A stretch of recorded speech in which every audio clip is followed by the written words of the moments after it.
ओम शांति। आज 5 सितंबर 2020 की साकार मुरली। पहले सुनते हैं मुरली के कुछ मुख्य पॉइंट्स। आज बाबा ने कहा, तुम बच्चे इस बेहद के नाटक के राज को समझते हो कि यह चक्र कैसे फिरता है।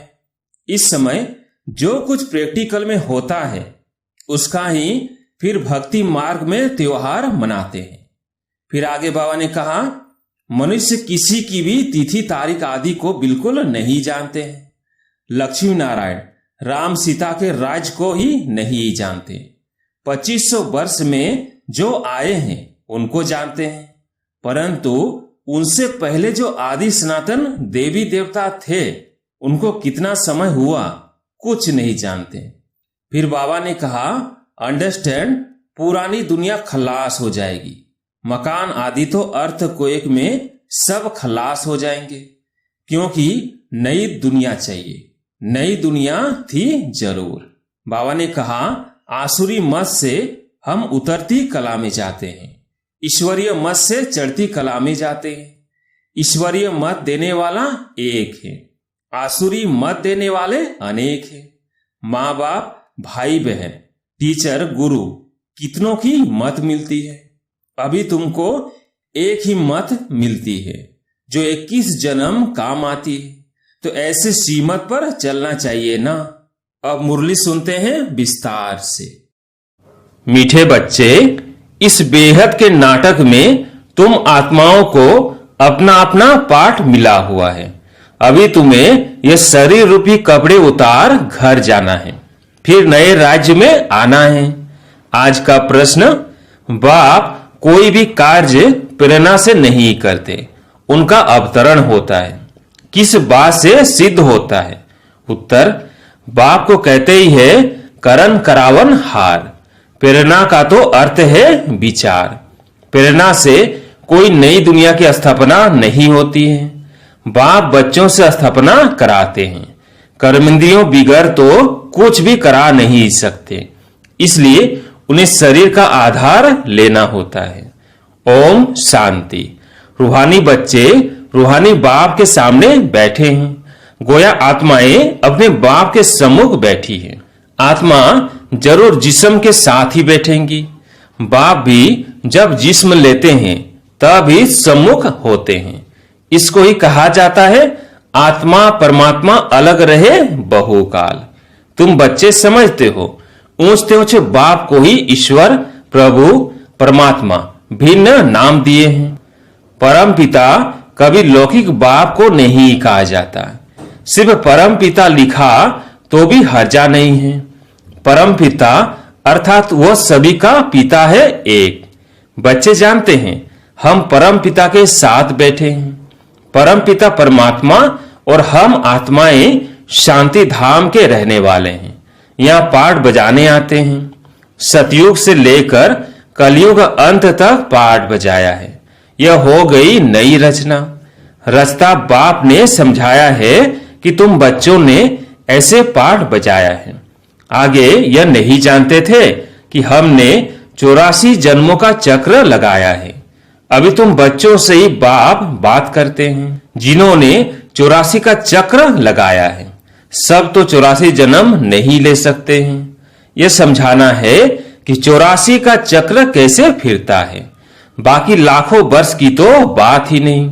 बच्चे जानते हैं कि हम हर 5000 वर्ष बाद पाठ बजाने आते हैं।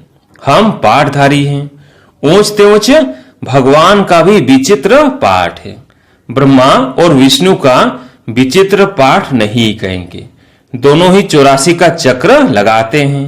बाकी शंकर का पाठ इस दुनिया में तो है नहीं। त्रिमूर्ति दिखाते हैं, स्थापना, विनाश, पालना। चित्रों पर समझाना होता है।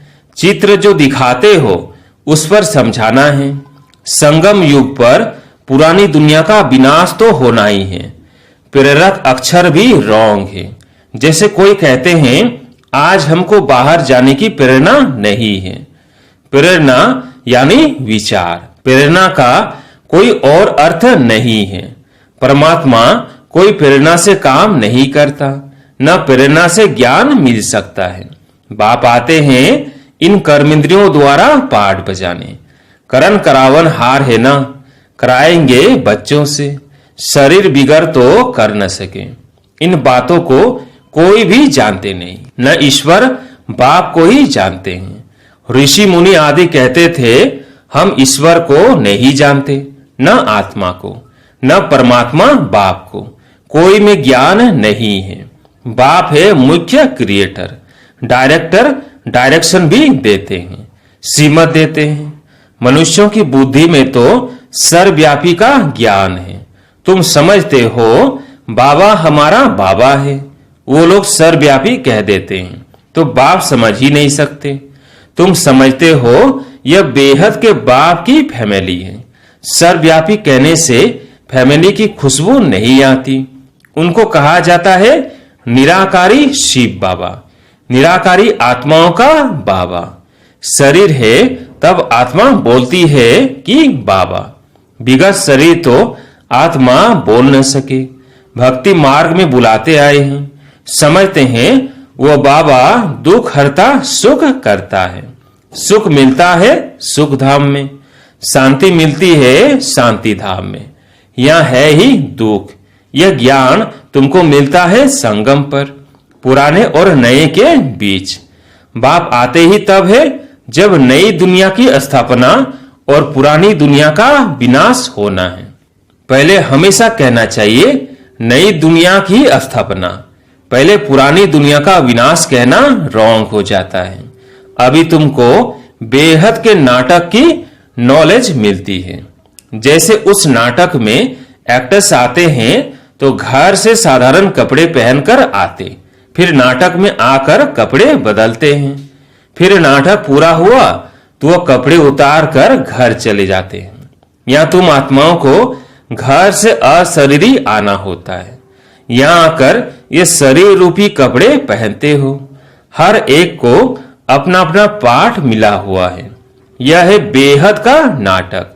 अब ये बेहद की सारी दुनिया पुरानी है, फिर होगी नई दुनिया, वो बहुत छोटी है, एक धर्म है। तुम बच्चों को इस पुरानी दुनिया से निकल फिर हद की दुनिया में, नई दुनिया में आना है, क्योंकि वहां है एक धर्म। धर्म अनेक मनुष्य होने से बेहद हो जाती। वहां तो है एक धर्म, थोड़े मनुष्य।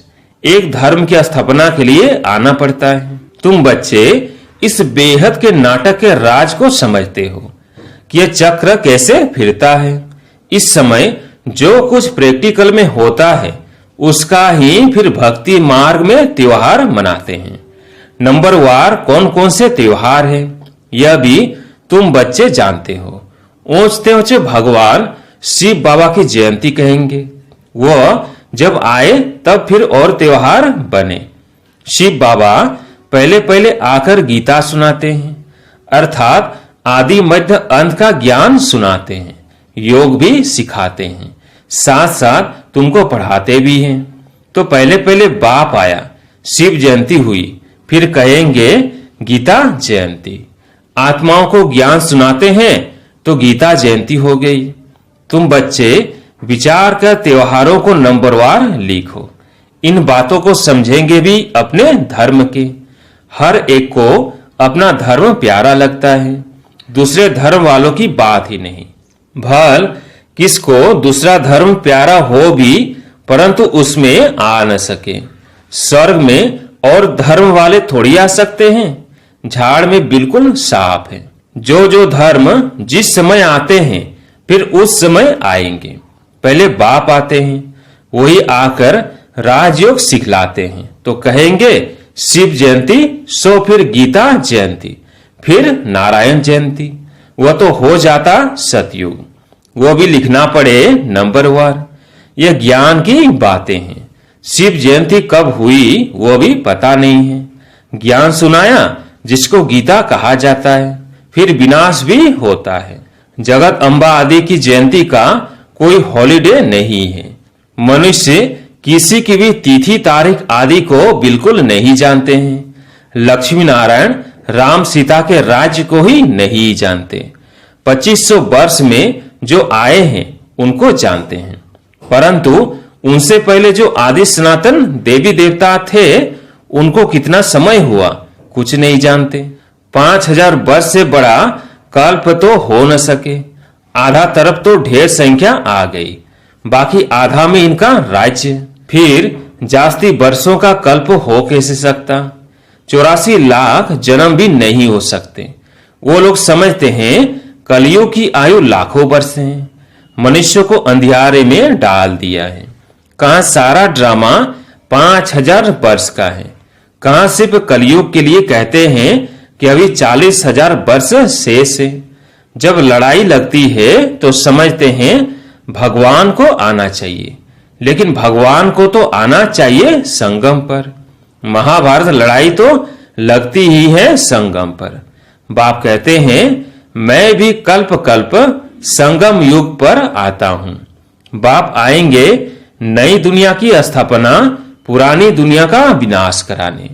नई दुनिया की स्थापना होगी तो पुरानी दुनिया का विनाश जरूर होगा।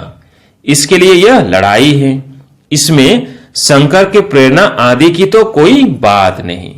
अंडरस्टैंड, पुरानी दुनिया खलास हो जाएगी। मकान आदि तो अर्थक्वेक में सब खलास हो जाएंगे, क्योंकि नई दुनिया चाहिए। नई दुनिया थी जरूर। दिल्ली परिस्तानी थी, जमुना का कंठा था, लक्ष्मी नारायण का राज्य था। चित्र भी है। लक्ष्मी नारायण को स्वर्ग का ही कहेंगे। तुम बच्चों ने साक्षात्कार भी किया है कि कैसे स्वयंवर होता है। यह सब पॉइंट्स बाबा रिवाइज कराते हैं। अच्छा, पॉइंट्स याद नहीं पड़ती है तो बाबा को याद करो। बाप भूल जाता है तो टीचर को याद करो। टीचर जो सिखलाते हैं वह भी जरूर याद आएगा ना। टीचर भी याद रहेगा, नॉलेज भी याद रहेगी, उद्देश्य भी बुद्धि में है। याद रखना ही पड़े क्योंकि तुम्हारी स्टूडेंट लाइफ है ना।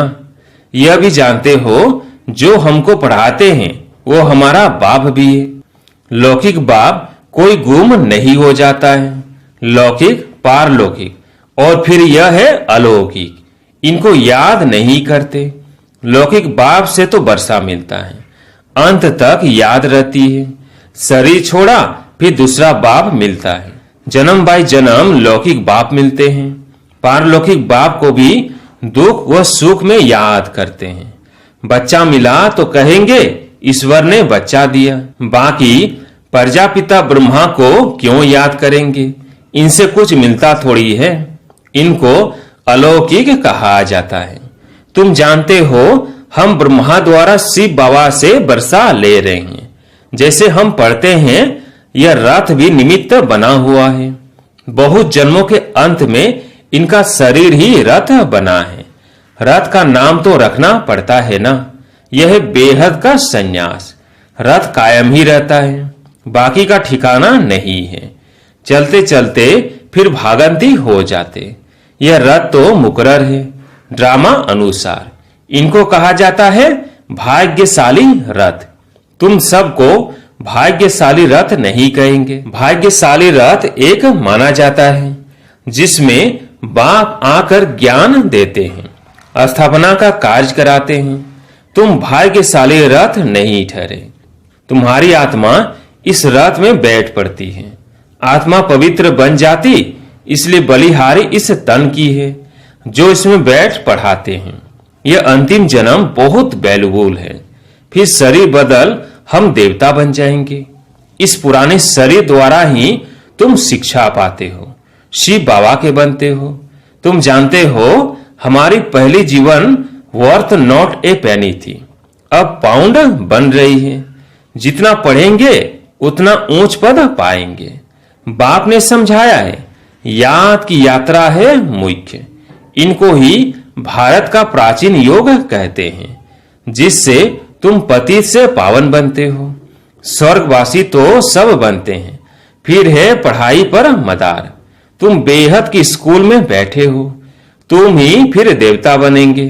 तुम समझ सकते हो उच्च पद कौन पा सकते हैं, उनकी क्वालिफिकेशन क्या होनी चाहिए। पहले हमारे में भी क्वालिफिकेशन नहीं थी, आसुरी मत पर थे। अब ईश्वरीय मत मिलती है। आसुरी मत से हम उतरती कला में जाते हैं, ईश्वरीय मत से चढ़ती कला में जाते हैं। ईश्वरीय मत देने वाला एक है, आसुरी मत देने वाले अनेक हैं। माँ बाप, भाई बहन, टीचर, गुरु, कितनों की मत मिलती है। अभी तुमको एक की मत मिलती है जो 21 जन्म काम आती है। तो ऐसे श्रीमत पर चलना चाहिए ना। जितना चलेंगे उतना श्रेष्ठ पद पाएंगे, कम चलेंगे तो कम पद। श्रीमत है ही भगवान की, ऊंचते ऊंच भगवान ही है, जिसने कृष्ण को ऊंचते ऊंच बनाया, फिर नीचते नीच रावण ने बनाया। बाप गोरा बनाते, फिर रावण सांवरा बनाते। बाप बरसा देते हैं, वो तो है ही वाइसलेस। देवताओं की महिमा गाते हैं सर्वगुण संपन्न। सन्यासियों को संपूर्ण निर्विकारी नहीं कहेंगे। सतयुग में आत्मा और शरीर दोनों पवित्र होते हैं। देवताओं को सब जानते हैं, वो संपूर्ण निर्विकारी होने के कारण संपूर्ण विश्व के मालिक बनते हैं। अभी नहीं है, फिर तुम बनते हो। बाप भी संगम युग पर ही आते हैं, ब्रह्मा के द्वारा ब्राह्मण। ब्रह्मा के बच्चे तो तुम सब ठहरे, वो है ग्रेट ग्रेट ग्रैंड फादर। बोलो, प्रजापिता ब्रह्मा का नाम नहीं सुना है? परम पिता परमात्मा ब्रह्मा द्वारा ही सृष्टि रचेंगे ना। ब्राह्मण कुल है, ब्रह्मा मुख वंशावली भाई बहन हो गए। यहाँ राजा रानी की बात नहीं, यह ब्राह्मण कुल तो संगम का थोड़ा समय चलता है। राजा ही न पांडवों की है न कौरवों की। अच्छा, धारणा के लिए मुख्य सार। पहला पॉइंट, 21 जन्म श्रेष्ठ पद का अधिकारी बनने के लिए सब आसुरी मतों को छोड़ एक ईश्वरीय मत पर चलना है, संपूर्ण वाइसलेस बनना है। दूसरा पॉइंट, इस पुराने शरीर में बैठ बाप की शिक्षाओं को धारण कर देवता बनना है। यह है बहुत वैल्यूबल जीवन, इसमें वर्थ पाउंड बनना है। आज प्यारे मीठे बाबा का वरदान, सर्व संबंधों के सहयोग की अनुभूति द्वारा निरंतर योगी सहज योगी भव। सर्व संबंधों के सहयोग की अनुभूति द्वारा निरंतर योगी सहज योगी भव। हर समय बाप के भिन्न भिन्न संबंधों का सहयोग लेना अर्थात अनुभव करना ही सहज योग है। बाप कैसे भी समय पर संबंध निभाने के लिए बंधे हुए हैं। सारे कल्प में अभी ही सर्व अनुभवों की खान प्राप्त होती है। इसलिए सदा सर्व संबंधों का सहयोग लो और निरंतर योगी सहज योगी बनो, क्योंकि जो सर्व संबंधों की अनुभूति वह प्राप्ति में मगन रहता है, वह पुरानी दुनिया के वातावरण से सहज उपराम हो जाता है। आज का स्लोगन, सर्व शक्तियों से संपन्न रहना यही ब्राह्मण स्वरूप की विशेषता है। अच्छा, ओम